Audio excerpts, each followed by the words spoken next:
Bonsoir à tous et surtout bienvenue.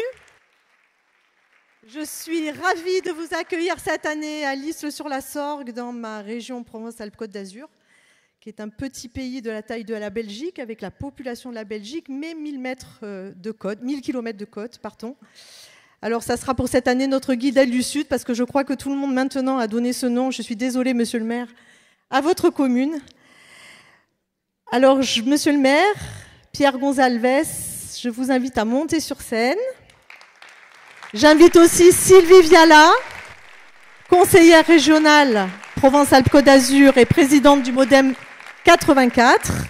Mohamed Lakila, ancien député, vice-président du MoDem 13. Sylvie Brunet, notre Sylvie Brunet, ancienne députée européenne, conseillère municipale de Cassis et présidente du MoDem 13. Et j'invite aussi les délégués et présidents des autres fédérations de la région. André Alziari-Nègre, président du MoDem 06, Martine Bouvard, déléguée territoriale du MoDem 83, Myriam Henri-Gros, déléguée territoriale du Vaucluse. Et je passe donc la parole à Pierre Gonzalez. Monsieur le Premier ministre, Mesdames, Messieurs les parlementaires, Mesdames, Messieurs les élus, et puis adhérents du MoDem, très heureux de vous accueillir à Lisle-sur-la-Sorgue pour cette université de rentrée, où je pense que les sujets d'actualité nationale et internationale vont être d'une grande teneur. Moi, je veux simplement vous exprimer ce que ressent un élu local. Je suis maire et président de l'intercommunalité. C'est combien les partis politiques concourent au débat sur les idées et combien les élus locaux sont confrontés à une réalité qui est une réalité normative d'une grande complexité. Alors je sais que ça ne fera pas objet de débat pendant vos journées, mais je vais citer quelques problématiques. Si on prend la loi SRU sur le logement social, quand est-ce qu'on va s'emparer de ce sujet pour aborder pleinement cette question? Quand on vote l'évolution de la taxe d'aménagement, où aujourd'hui vous avez les communes qui voient diviser par 5 leurs recettes liées à la taxe d'aménagement compte tenu des nouvelles modalités. Quand on voit les problématiques sur les problématiques de sécurité, et avec, là je le dis à Lisle-sur-la-Sorgue, problématique des gens du voyage et des arrivées massives que nous avons.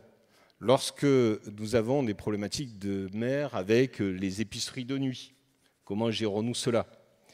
Et avec un Parlement qui dit qu'il faut renforcer la protection des élus.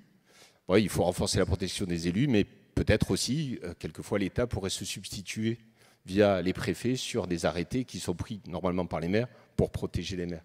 En fait, le débat au niveau des territoires, c'est un débat technique, c'est un débat qui n'est peut-être pas passionnant, mais qui amène beaucoup d'élus locaux à se poser la question de leur candidature aux prochaines élections municipales. Donc je pense qu'il est temps véritablement que les partis, avec la richesse de votre parti, cette expérience de terrain, de gestion des collectivités locales, eh bien, il y ait des forces de proposition au niveau du Parlement pour écouter ces élus locaux qui sont quelquefois en difficulté. Pour terminer, vous dire une chose très positive, c'est bienvenue à Lisle-sur-la-Sorgue, une ville de 20 500 habitants, une ville qui a sa notoriété via l'Antiquité brocante, mais aussi son cadre de vie particulièrement préservé. Et vous avez la chance ici d'être au domaine Muschetti, et je vous invite d'aller sur la partie nord du domaine Muschetti, puisque vous êtes là pour découvrir cette Sorgue absolument exceptionnelle, aux eaux turquoises ou émeraudes, c'est selon les lieux, et qui inspire beaucoup. Voilà, donc je vous souhaite de belles journées ici sur ce territoire et au plaisir de vous y croiser. Merci. La parole est à Sylvie Viala. Monsieur le Premier ministre, cher François, Mesdames et Messieurs les parlementaires, Mesdames et Messieurs, chers amis du MoDem. Donc je suis ravie de vous accueillir aujourd'hui. Je vous souhaite à tous et à toutes la bienvenue ici, dans notre magnifique département, et plus particulièrement à Lisle-sur-la-Sorgue. Et j'aimerais vous dire que je suis très fière parce que c'est la deuxième fois que j'ai le plaisir de recevoir Monsieur François Bayrou, qui est ici devant moi, puisqu'il est venu en 2022, entre les deux tours des élections législatives, m'apporter son soutien à moi et à Éric Bruxelles, qui est mon suppléant et qui est également élu avec Monsieur le maire ici présent. Et auparavant, il avait rendu visite à mon amie Marie-Laurence Sanzalone à Château-Renard. Et ensuite, nous avons eu l'honneur de vous accueillir ici. Donc voilà, je vous souhaite à tous et à toutes de bons travaux et puis je vous dis à très bientôt pour échanger avec vous. Ravi de vous accueillir. La parole est à Mohamed Lakila. Monsieur le Président, chers amis, Maud nous a demandé de faire tout ça en moins d'un quart d'heure, donc je vais essayer de faire en 10 minutes. Non, 3 petites choses à vous dire. D'abord, une petite anecdote.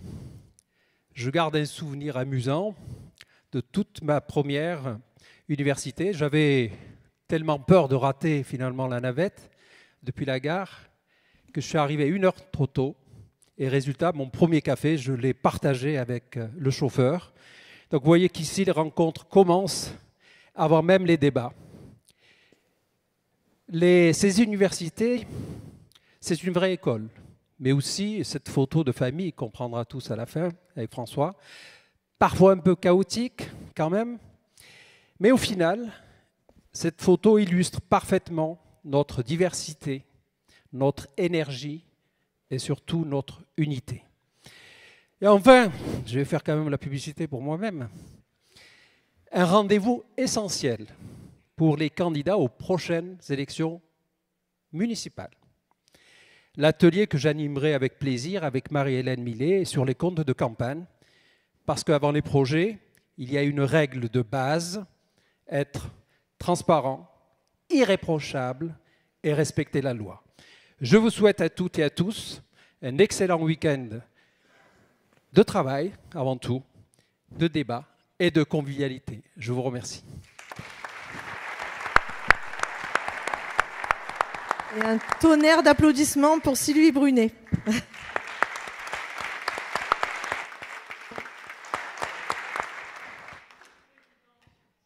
Chers amis, il y a une phrase qui me vient en tête, issue d'un grand film qui est Le Guépard, qu'on a revu récemment. Il faut que tout change pour que tout demeure. Et alors finalement, nous changeons de lieu, mais le fond demeure. Nos débats de fond, l'humanisme, l'Europe, je salue d'ailleurs mes chers collègues députés européens, ça me fait penser aux mots d'un journaliste que j'ai eu hier pour présenter le programme, qui m'a dit « Mais vous, au fond, vous êtes vraiment un parti à part, c'est incroyable, vous avez toujours des débats passionnants, vous êtes comme une vraie famille, c'est extraordinaire, c'est le seul parti que je vois comme ça ». Donc, c'est ce qui m'inspire, ce changement de lieu. Je dois dire quand même, cher Erwan, que j'aime beaucoup Guidel. Et je voulais le dire, parce que c'est vraiment une belle région, douce à mon cœur. Et donc, voilà, j'aime aussi beaucoup Guidel. En tout cas, bienvenue chez nous, dans notre belle région. Les Bouches-du-Rhône sont juste à côté. Et beau débat et bon travail sur ces 3 jours.